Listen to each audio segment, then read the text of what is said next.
Hello, everybody. Thank you so much for tuning in. I am super excited because today I have the one and only John Kiriakou.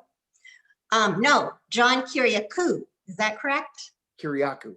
Kiriakou. That's what I meant to say. I have John Kiriakou here today. And I also have Matt Pendleton. Matt is a virologist in New York City, and he is also the one who has kind of been helping me research government corruption. And John is pretty much the expert. Now, John, I was going to introduce you as the guy who told a journalist about the torture.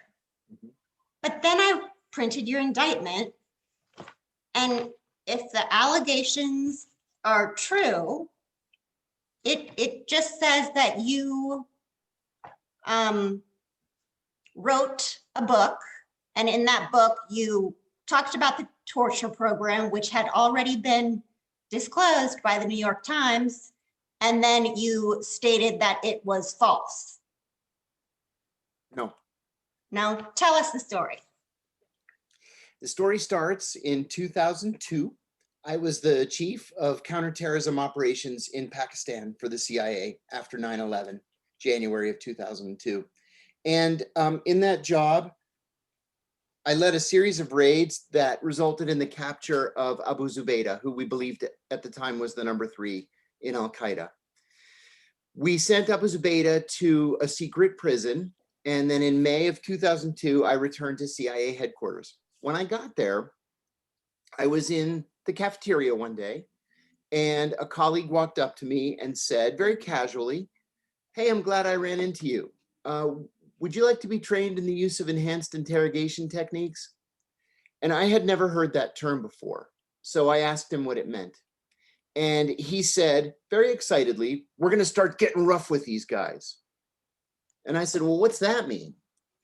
So he described to me these 10 techniques that had been approved by the Justice Department and by the White House. I said, "Man, that sounds like a torture program to me. I don't think I want to be involved." I said, "But you know what? Give me an hour. Let me think about it." So I went up to the 7th floor of the CIA. It's the executive floor. And I went to talk to a very, very senior CIA officer for whom I had worked 10 years earlier. And I told him what had just happened, and I asked for his advice. And his advice was very clear. He said, "They can call it whatever they want, but it's clearly a torture program. And torture is a slippery slope," he said. "You know how these guys are. Somebody's going to go overboard, and they're going to kill a prisoner. And then there's going to be a congressional investigation, and then a Justice Department investigation, and somebody's going to go to prison. You want to go to prison?" And I said, "No, I don't want to go to prison." It turned out I was the only person who went to prison, but I said, "No, I don't want to go to prison." I went back downstairs and I said, "This is a torture program and I don't want any part of it." Of the 14 people that they had approached, I was the only one who said no. So on August 1st, 2002, the CIA began torturing Abu Zubaydah. And what they were supposed to do was they were supposed to start with the least horrible of these techniques and then work their way up to the toughest, the most terrible technique, which was waterboarding. But they didn't do that. They began with the waterboarding. And they also did many things that had not been authorized by the Justice Department. For example, Abu Zubaydah had an irrational fear of insects. And so they put a diaper on him. They put him in a coffin. They dumped a box of cockroaches in on top of him and closed the coffin, and they kept him in there for 2 weeks, if you can imagine. Well, they weren't authorized to do anything like that. There were a couple of techniques that were worse than waterboarding. One was sleep deprivation. We know from studies done by the American Psychological Association here in Washington that people begin to lose their minds around day 7 of no sleep. They begin to die around day 9 because your organs begin to shut down. The CIA was authorized to keep prisoners awake for 12 days without sleep. Now, When I say keep you awake, you're chained to an eye bolt in the ceiling, so you can't sit or lay or kneel or get comfortable in any position. The lights are on, like these military grade beams of light are on you, so you can't, there's no darkness, so you can relax. And then there's this death metal hard rock just 24 hours a day being blown into your cell. Sounds like MK Ultra. In a Is way. that how we know that that's what it does to people? No, the Chinese used to do this. We took this technique from the Chinese, and the Vietnamese did it to our prisoners of war in the Vietnam War. Okay. Another technique was called the cold cell, where they chill your cell to 50 degrees Fahrenheit. They chain you to that eye bolt in the ceiling again. And then every hour, a CIA officer goes into the cell and pours a bucket of ice water on you. Well, we killed people with that technique, right? We had prisoners that just couldn't survive this kind of torture. Well, I kept waiting for somebody to say something. In the meantime, because I had caught Abu Zubaydah, I had been promoted to be the executive assistant to the CIA's deputy director for operations. So I had access to literally everything that was happening in operations around the world.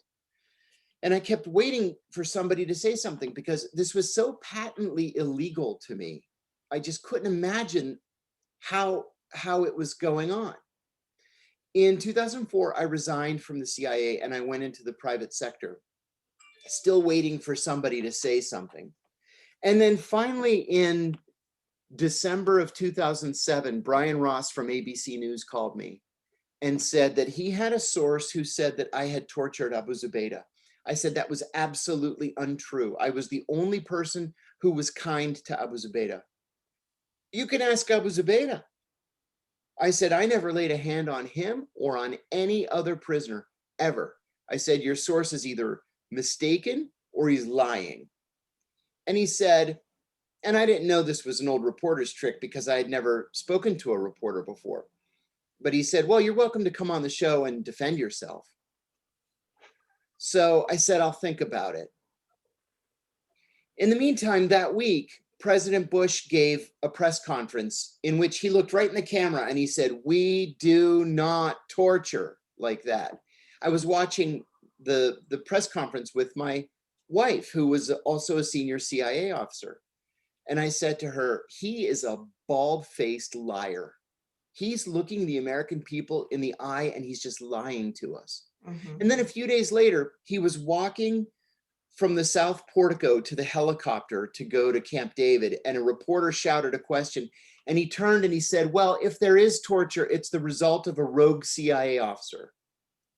And I said to my wife, Brian Ross's source is at the White House, and they're going to pin this on me.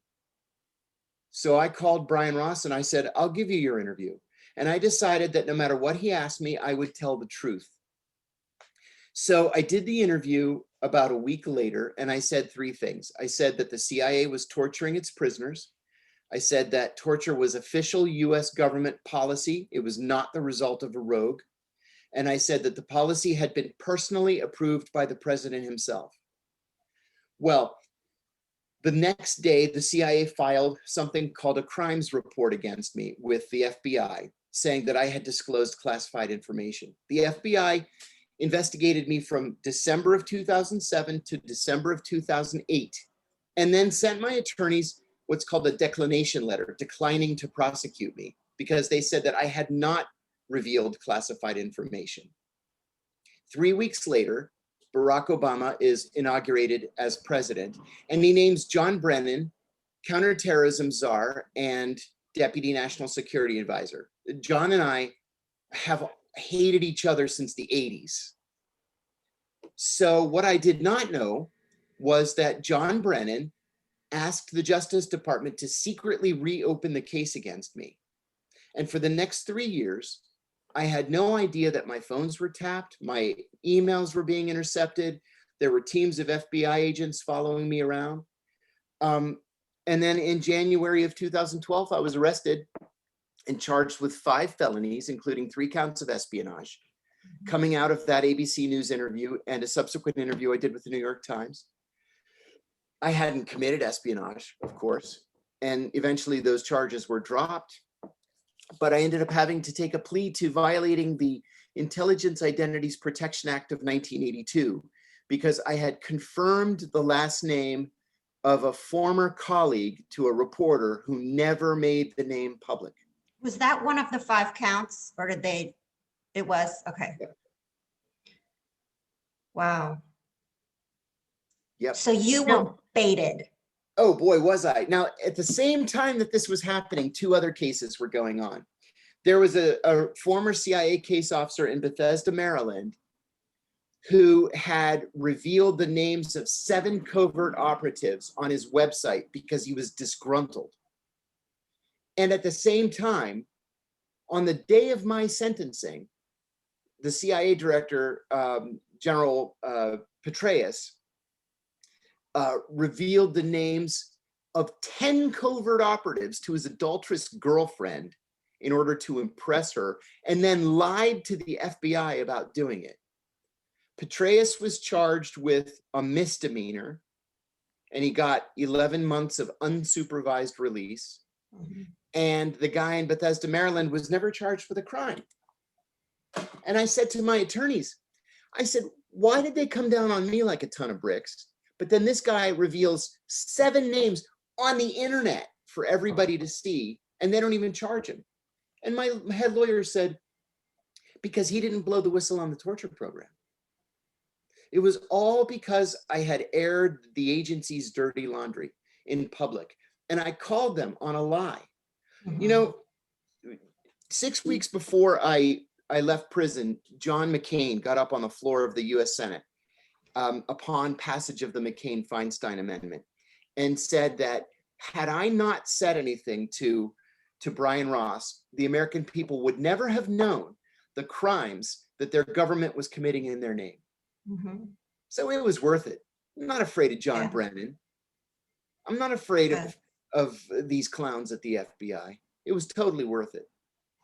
Well, we definitely appreciate you. Oh, and by we, I mean all of the American people. Thank you very much for that, Stacey. I'm also, I've been a longtime fan. I just finished reading Doing Time Like a Spy, which was quite amusing, your various exploits in the penal system.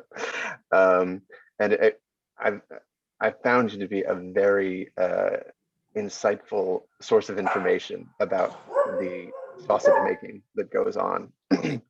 And this whole story, actually, it sets the stage for what I think is a very important question about the role of plausible deniability in the relationship between the executive and the CIA and all the things that it gets up to. So there's one of the other things that I read recently is the JFK book, the Douglas JFK book. There's a passage that, so I read this over the summer and I underlined it, and it's been like fermenting in my brain for quite some while. And it has to do with the fact that after Richard Bissell was fired over the Bay of Pigs, his replacement, Helms, it took up where Bissell left off in the pursuit of the assassination of Castro. And it says, Helms testified to the Church Committee that he never informed either the president or newly appointed CIA director, John McCone, of the assassination plots, nor did he inform any other officials in the Kennedy administration whatsoever. And so the question, I guess, that is really important is like, what could JFK have done better in combating this? Because obviously there's like this adversarial relationship that clearly continues and persists to this day between what is known publicly and what is actually done. That's such a good question, such an important question. And I think the easy answer is there's practically nothing that he could have done because he was 12 or 13 years ahead of his time. So really the only way that these changes could have been made would have been after something like the Church Committee or the Pike Committee and the establishment of the oversight system. Remember, in 1963, there was no Senate Intelligence Committee or House Intelligence Committee. And so there was literally no one to watch the CIA and make sure that the honest people remained honest. So, you know, John Kennedy told Mary Meyer just 2 weeks before his death that he wished that he could break the CIA into 1,000 pieces and scatter it to the wind. Right. Mary Meyer was the ex-wife of Cord Meyer, who was the number 3 at the CIA. He was the deputy director for operations. They had all gone to school together, Mary and Cord and John Kennedy. And before Mary and Cord had gotten married, she and Kennedy had had an affair. And then after her divorce from Cord, they had an affair again in 1963. Mary was murdered on the towpath in Georgetown one day in October of 1964. And the conventional wisdom is that she was murdered because Kennedy had confided in her what his plans were for the CIA. Yeah, there's a book called Mary's Mosaic, one of the best books I have ever read. And the reason why I like it so much is that it's based on primary source documentation. The author uses CIA and DOD documents to come to the conclusion that the CIA killed Mary Meyer in October 1964. And it was specifically because she knew what Kennedy's plans were. He The goes CIA so far, was acting without the president's approval. correct. And see, until 1975, that was the CIA's MO. It was this not just independent organization, but this wildly, lawlessly independent organization that didn't have to answer to anyone. You know, when I was in the CIA, we always had to ask ourselves about the question of blowback.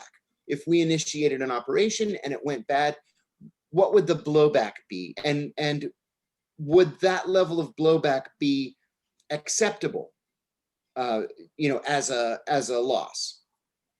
Back then, they didn't think about blowback. Oh, you want to kill Castro? Put a little explosive in his cigar. Hire the mafia to do it for you. Invade at the Bay of Pigs, you know, and don't provide air cover. They answered to literally no one. But then after 1975, there were very clear rules about what had to be reported to Congress. And I'll give you an example. And this is just a normal, everyday example.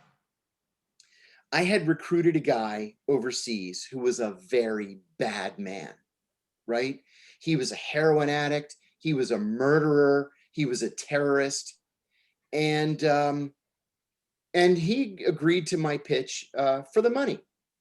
And 90% of the time, it's about the money. Sometimes it's about ideology. Sometimes it's about revenge. 90% of the time, it's about the money. So I gave him a ton of money. We did an operation that was successful. It took about 8 months. And at the end of it, I gave him a nice fat bonus and I shook his hand and I said, very best of luck. And that was it. About 6 weeks later, I go home from work one day and I turn on the news. And there he is on the news. And he's been arrested for murdering his girlfriend's father. His girlfriend's father was a flower vendor. And the guy wanted to marry her. So he went to the father and he said, I want to marry your daughter. And the father's like, you're a heroin addict. You're a bank robber. You're a murderer. I'm not going to let my daughter marry you. And he pulled out a 9mm gun and he shot the guy right in the head and killed him. I called the station chief and I said, are you watching the news? No. The code name of the guy is on the news and he just shot his girlfriend's father in the head and killed him. And he said, oh my God, where are you now? I said, I'm at home. He said, get back to the office You have to write a memo to the congressional oversight committees and to the National Security Council. And I mean, I got back in the car and drove straight back to the office because we had to inform Congress that we've recruited a murderer and he's out there murdering people. Well, nobody would have done that in 1963 or 1974. It wasn't until 75 when Congress decided, look, this CIA, it's become a rogue and it has to be reined in. For Kennedy, it was too late.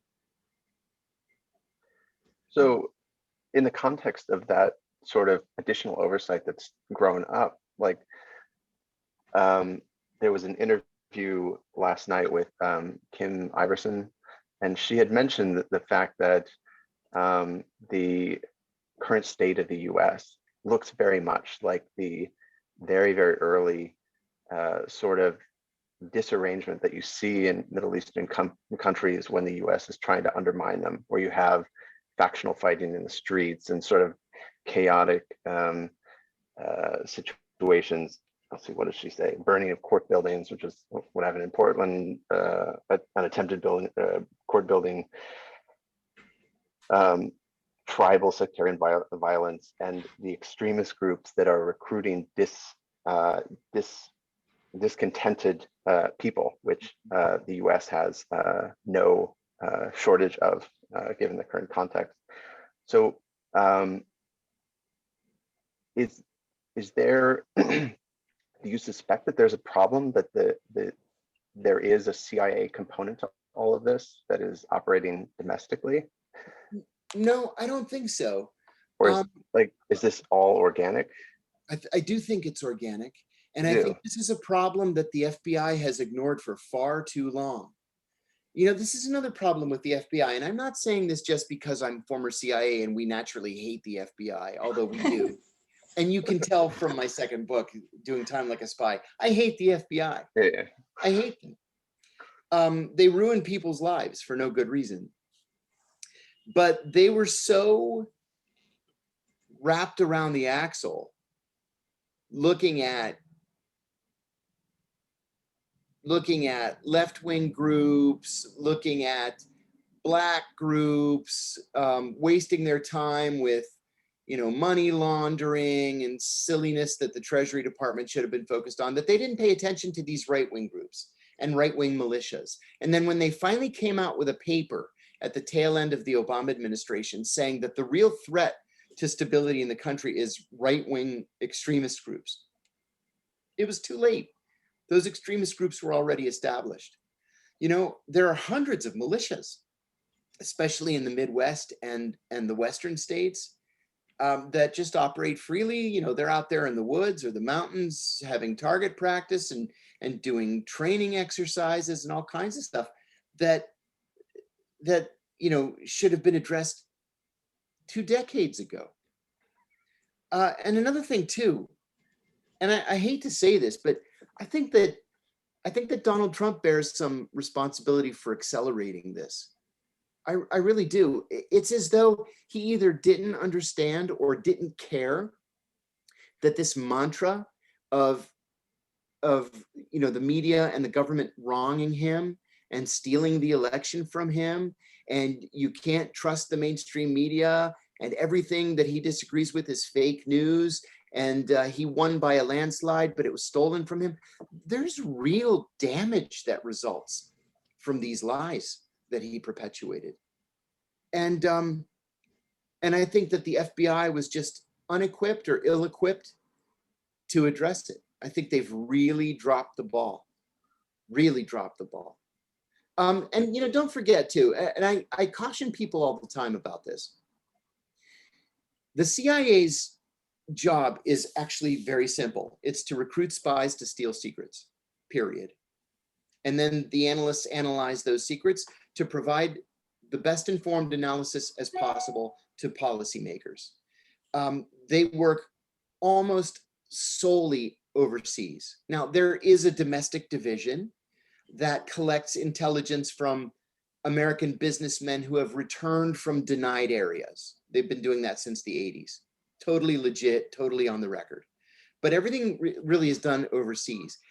it's the FBI that we need to look at vis-a-vis these domestic problems and domestic struggles. You know, going back to the period of J. Edgar Hoover. I don't know if you've ever read the book, The Burglary. It came out a couple of years ago. And actually yesterday was the 50th anniversary of the actual burglary. This was in Media, Pennsylvania, where a group of anti-war activists broke into the FBI field office in Media and stole literally every document in the office. They were never caught. Well, now 50 years after the fact, they've come forward. A couple of them are dead, but the rest have come forward and told their story. It was those documents that exposed COINTELPRO. We never knew what COINTELPRO was. We didn't know that the FBI had infiltrated, you know, peace groups and black groups and this group and that group, and was accusing people of being gay and ruining people's lives just because they didn't like their politics. We didn't know any of that. Well, you know, the culture of the FBI hasn't changed so terribly much since then. Yeah. It really hasn't. And so I think there's a lot of blame to go around, but much of it ought to go to the FBI. So John, can I ask you one last question? Certainly. So John Brennan referred to libertarians as domestic terrorists. Yeah. And I'm not too happy about that because I'm a libertarian. So am I. Really? Oh, That's amazing. I traveled to 12 states with Gary Johnson in 2016, and I introduced him at all of his campaign rallies. You are awesome. You are so awesome. Okay, I can't believe I didn't know that. I'm sorry. Was that a personal accusation on Brennan's part? Matt and I both, we met because we were both Tulsi Gabbard supporters. Love Tulsi Gabbard. Thank you. We love her too. So we know about the corruption around the 2016 incidents. And I think that, I mean, I can't speak for Matt, but I do question election integrity. And I question that we do have a real democracy. I don't know if we do. So am I going to be like a domestic terrorist now that I've said that? If John Brennan's in charge, you very well may be. Listen, I'll tell you something about John Brennan that I have said publicly. I said this on the Tucker Carlson show. I have known John Brennan since 1989. John Brennan was in way over his head intellectually. The man just was not bright enough to handle the positions that he was appointed to. He's just not. And I'll tell you how he got there. In 1996, I was working for John in the Office of Near Eastern and South Asian Analysis in the Directorate of Intelligence, right? We sit in our cubicles, we think the big thoughts, we type papers that nobody's going to read. So John was a GS-15, which is the top of the General Services scale. Next promotion over 15 is the Senior Intelligence Service, SIS. 1, 2, 3, 4, 5, 6. The director is a 6. Okay. John goes to his boss, a woman named Martha Kessler. Martha was arguably the best Syria analyst or best Syria expert in the US government. She wrote this book. It was like the standard that everybody had to read, called Syria, Fragile Mosaic of Power. So Martha was the division chief for the Arab-Israeli division, and John was the deputy. So he went to her one day in 1996, and he said, Martha, I've been a GS-15 for a long time, and I think I'm ready for the Senior Intelligence Service, and I would like your support. And Martha said, not only will you never be in the Senior Intelligence Service, I don't even want you to work for me anymore. You're fired. Well, at the CIA, if you're fired, that means that you have 6 weeks to walk the halls and find another job. And if you can't find another job, they escort you to your car and they take your badge and they tell you don't ever come back. So the clock's ticking. The problem is that it's Christmas. And the normal turnover for jobs is summer to summer. That's when everybody changes jobs. You know, nobody's changing jobs at Christmas time. So John's starting to scramble. Finally, he goes to the Office of the President's Daily Brief, the PDB. This is the analytic product that we write every day, and the president is briefed every morning with it at 7 o'clock. He goes to the PDB staff and he says, I'm desperate. I need a job. They just so happen to have a job as a briefer for the most junior person eligible to receive a presidential brief. That's the National Security Council's Director of National Intelligence Programs, who at the time happened to be George Tenet. So John and George are both alpha dogs, right? Loud, mean, cigar smoking, wife cheating, swearing, tough guys. And they hit it off immediately. So John would go down to the White House every day and he would brief George. And then after the briefing, there was a little cigar shop at 17th in Pennsylvania. They would go have a cigar outside because their wives wouldn't let them smoke. So they had to pretend they weren't smoking, and they became fast friends. Next thing you know, George becomes the deputy director of the CIA. And he brings John back with him as the deputy director of the Office of Near Eastern and South Asian Analysis, Martha Kessler's boss. And on his first day, he calls Martha Kessler into the office and he says, now you're fired. And that was the end of it for Martha. And then after that, John just went higher and higher and higher. George became the director. John became an overseas station chief. He came back to be the deputy executive director of the CIA. He became the director of transnational terrorism analysis. And then in 2008, he retired. Well, there were a lot of retirements in 2008. And like an army, half of them went to the McCain campaign and half of them went to the Clinton campaign. And the only person who went to the Obama campaign was John Brennan. And so Obama won and John's a kingmaker. So you might remember in 2009, Obama named him CIA director and the liberals were up in arms and they said absolutely unacceptable. And so he withdrew the nomination and made John the deputy national security advisor. Well, 4 years later, the liberals don't care anymore. John becomes the CIA director. Wow. That's how Washington works. Yeah. Yeah. So I guess I have sort of one last question. Sure. Given this whole landscape and the current things that face up and coming people who might aspire to become president, if there is such a person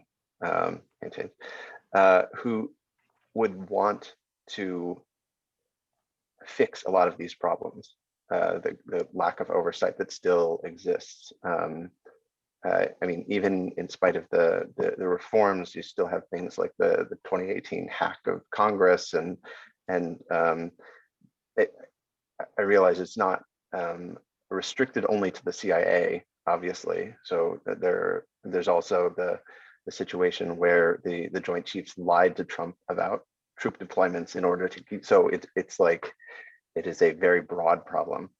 Yes. So how would a presidential candidate or a newly elected presidential electee face off with something like that? That's another good question, Matt.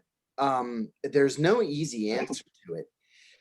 You know, a psychiatrist at the CIA once told me that in almost 100% of the cases, people who run for president suffer from narcissistic personality disorder, right? You have to be a clinical narcissist in order to think that you are so great that you, more than anybody else in America, should be president of the United States, right? Not everybody suffers from that.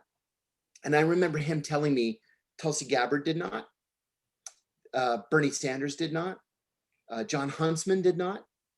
That there's always a small group of people who want to run for president because they think that they have good ideas that are going to get the country back on track again.